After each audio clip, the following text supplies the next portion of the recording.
Hello বন্ধুরা, good morning. সকাল সকাল উঠলাম, উঠে আজকেও হাঁটতে বেরিয়ে যাচ্ছি। দেখো, welcome to my channel Jyotirmoyee Sarkar, Jyotirmoyee new blog. Facebook আর ইউটিউব হচ্ছে জ্যোতির্ময়ী গল্প আর জ্যোতির্ময়ী ব্লগ। দেখো, দেখতে থাকো আমার চ্যানেলের ভিডিওগুলো, প্লিজ একটু দেখো। সকাল সকাল উঠতে ইচ্ছেই করে না, 5টা 15 সময় উঠে বসে আছি বিছানায়, আর নামতে ইচ্ছা করছে না জানো। তারপরে কি করবো ভাবছি, না একটু হাঁটলে ভালো হয়। কী বলো তো, বাইরে থেকে তোমাদের দুটো ভিডিও দিতে পারি, সবসময় তো ঘরে থাকি, একা তো বেরোনো হয় না। তারপরে উঠলাম, আস্তে আস্তে উঠে বিছানাটা তুললাম, তুলে পশুদের একটু খাওয়া দিলাম। আর আমার মিঠাই তো ম্যাও ম্যাও শুরু করে দিয়েছে। আর মামুনির দরজার কাছে, আমার মেয়ের দরজার কাছে গিয়ে দাঁড়িয়ে ম্যাও ম্যাও করছে, আমাকে ডাকছে।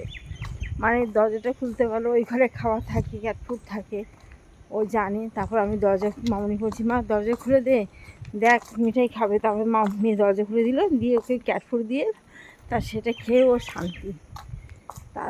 তার ওকে রেখে আসলাম ঘরে, মামুনির কাছে রেখে আসলাম। ও জানো এত দুষ্টু, ঘুমাতে দেবে না। মেয়ে তো বকছে, মা রেখে আমার কাছে দিয়ে গেলে ও আমাকে ঘুমাতে দেবে না, চুল ধরে টানবে, মুখে উঠবে, মুখ ধরে টানবে, যে কী দুষ্টুমি করবে না ভাবা যায় না, এত দুষ্টু। যাই হোক, আজকে ব্রহ্ম সমাজের মাঠের দিকে চলে এসেছি। তোমরা নিশ্চয়ই শুনেছো ব্রহ্ম সমাজের মাঠের গল্প।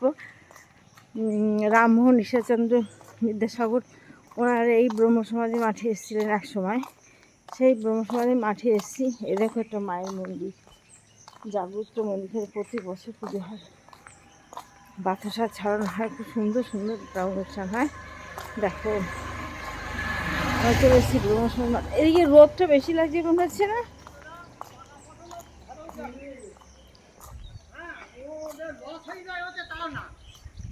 রোদ উঠে গেছে, রোদ উঠে গেলে হাতটা মজা থাকে না।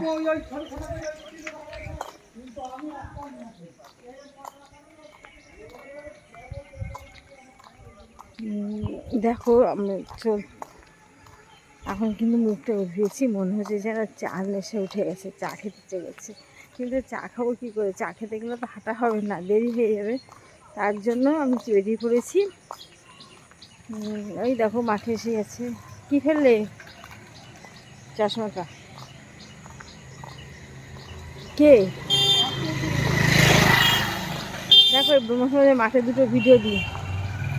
চলো ব্রহ্মসমাজের মাঠে তোমাদের সাথে কথা বলি, এখানে দুটো রিল করি। চলো দুটো রিল করে নিই,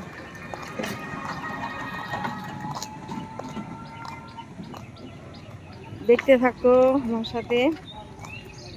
হ্যালো বন্ধুরা, গুড মর্নিং। সকাল সকাল হেঁটে আসলাম, দেখলে তো। হেঁটে এসে কাপড়টা পাল্টালাম, জাস্ট পাল্টে এরকম এই বিস্কুট নিয়ে আমার বড় মেয়ে নিমকি, দেখো চলো চলো একে দিচ্ছি খেতে। দেখো তোমরা, ফার্স্ট কাজ আমার স্টার্ট হলো। এই যে বিস্কুটটাকে এরকম গুঁড়ো করে করে দিলে ও খায়। দেখো,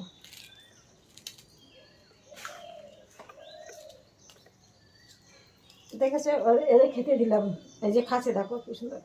নিমকি খুব ভালো মেয়ে, লক্ষ্মী। শুধু মারে, খুব তেজি জানো। ওর একটু খোঁচা দিয়া করে তুড়ে আসে। আর ও রাত্রিবেলা এক জায়গায় শোবে তো সেখানটা নড়বে না, ঠিক সেই জায়গাটা চুপচাপ শুয়ে থাকবে। ওরা যদি তুমি একদিন কী করেছি, ও আছে, এবার নামবে না, খাট থেকে নামবে না, ওই জায়গাটা নড়বে না। আমি খাটটা ঝাড়বো, তো বকা দিয়েছি, সরে রেগে বউ হয়ে আছে। এবার মশাটা যাই বুঝতে গেছি, হ্যাক করে খাতে কামড়ে দিয়েছে। এত সব ভ্যাকসিন দেওয়া, এত তেজি। যাই হোক, ওই খাবারটা দিলাম। ওই খাওয়ার পরে ক্যাট ফুড খাবে, দেখেছি বিস্কুটটা খাচ্ছেন। দেখো বিস্কুটটা খাচ্ছে, খাওয়ার পরে ও ক্যাট ফুড খাবে। চলো, এবার আমার আর একটা কাজ হচ্ছে চা করা। সকাল হলেই চা না খেলে ভালো লাগে না। দেখো, কাপড়টা খুলে রেখে দিয়েছি, এখনও গোছানোর টাইম পাইনি। এইটা এই ফোনটাকে, হেডফোনটাকে কাপড় ভিতরে লুকিয়ে রাখি, নইলে আমার পরশু যে দেখে না টেনে ছিঁড়ে দেবে। গেল আমার হেডফোনটা। চা করবো, সরো, চা বানাতে আসলাম, ভিডিও করছি, সরো। দেখো চা বানাই।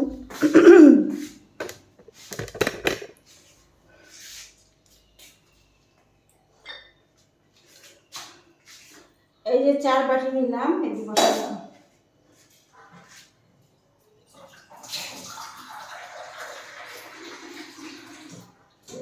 আমার মেয়েও খাবে না চা, আমি আর কেউ খাবো না, আমি আমার হাজবেন্ড দুজনে খাবো। 2 কাপ জল নিচ্ছি।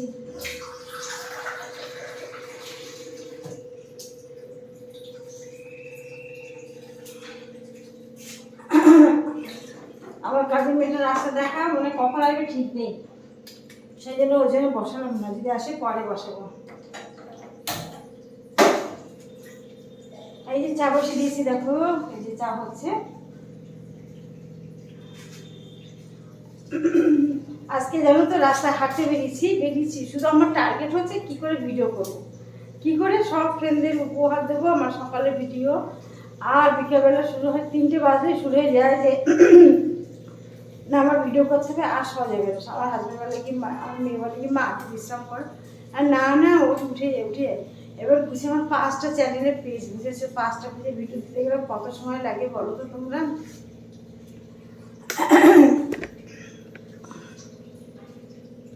এটা কি ছবি আসছে নেই। হ্যালো, দেখো চা করতে এসে গেছি, দেখো চলে এসেছি সকাল সকাল চা করতে। দেখো চা হচ্ছে, হেঁটে আসলাম, হেঁটে এসে শুরু করলাম চা করতে। দেখো চা বসে দিয়েছি, 2 কাপ বসে দিয়েছি, আমার হাজবেন্ডের দুজনের জন্য চা বসে দিয়েছি। চায়ের জল দিয়েছি, জলটা ফুটছে, তার চিনি দিয়ে দিয়ে চা করবো।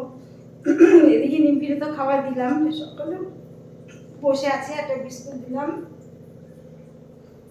তারপর চা ফুটছে, নিমকি চাটা বসে দিই। সকালে উঠে ক্যাটফুড খাওয়ার জন্য মিঠাই কি বাহানা, ভাবতে পারবে না। আবার মেয়ের ঘরে থাকি, ক্যাটফুডটা ও সকাল উঠে ও দরজায় গিয়ে ধাক্কা দিয়ে হাত দিয়ে না আসে, ম্যাও ম্যাও করছে, কিন্তু ঘুমা চাইছে চালিয়ে। তারপর আমি ডেকে দিলাম যে মা ওর, ওকে একটু ক্যাটফুড দে। তারপরে উঠে তাই ওকে ক্যাটফুড দিল, তারপরে খেয়ে টুক্কা ঢুকেছে ওখানে। ও বলছে মা আমাকে শুতে দেবে না, ও গিয়ে শুধু চুল টানবে, মুখে খামচাবে, পা দিয়ে টানবে, কামড়াবে, এই করবে। বাবা বলছি মা শুতে দেবে না, আমি ঠিক না তোর কাছে রাখবো, ওকে রেখে একা রেখে কী করে আমি বেরোবো বলো। তার জন্য ওকে ওইখানে রেখে দিয়ে আমরা রেডি করেছি। ও আমার শান্তশিষ্ট, বেশ বিশিষ্ট, দুষ্ট, ছোট্ট মেয়ে, বাড়ির সবথেকে ছোট সদস্য হচ্ছে আমার মেয়ে, এবং খুব আমার আদরে। ওকে অপারেশন করার জন্য এক জায়গায় ঠিকানা নিয়েছে, যে সেখানে 4 দিনে রাখলে তারা অপারেশন করে সমস্ত ড্রেসিং পত্র ঠিক করে দেবে। 4 দিনে ভাবছি সেখানে পাঠিয়ে আমি কি করে থাকবো মিঠাইকে ছাড়া। ভাবছি আমার মেয়ে বলছে মা তুই মিঠাইকে ছাড়া থাকতে পারবে তো, আমি যে দেখি কি করবো বুঝতে পারছি না। 4 জন ফুটে গেছে, এখন দেখি কি করা যায়। দেখি 4 জন ফুটে গেছে, তারপর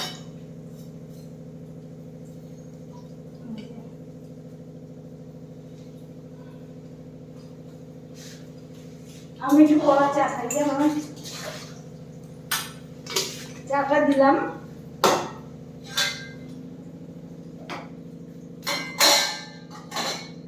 ঢেকে দিলাম, এইভাবে চা খাবে। তোমরা দেখতে থাকো আমার ভিডিওগুলো, ঠিক আছে? সবাই ভালো থেকো, বাই।